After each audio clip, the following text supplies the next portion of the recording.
Dal 2008 in poi, in termini di numero di posti di lavoro, abbiamo perduto più di 170.000 posti di lavoro nella nostra regione, ma ne abbiamo ricostruiti più di 200.000. Il problema è che ne abbiamo perduti molti nella manifattura e siamo ancora sotto rispetto al 2008 di 45.000 posizioni, mentre ne abbiamo ricostruite più di 200.000 nei servizi.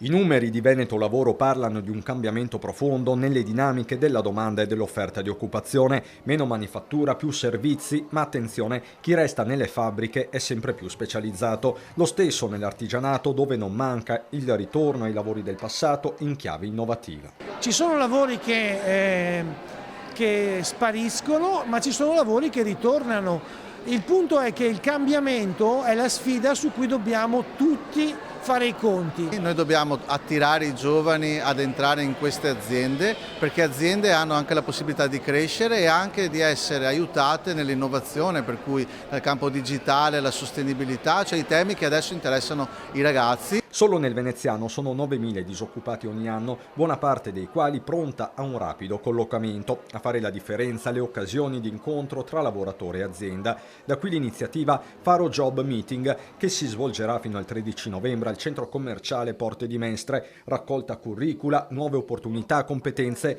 una vera e propria piazza per orientare lavoro e formazione. Da sempre il centro commerciale Porte di Mestre è considerato una vetrina del territorio. Io preferisco chiamarla anche una cassa di risonanza delle esigenze del territorio. Per noi è importante aver sposato un tema fondamentale, tanto sentito anche dalla cittadinanza veneta, qual è quello del lavoro. E quindi per noi è quasi come dare voce a un'esigenza del nostro territorio.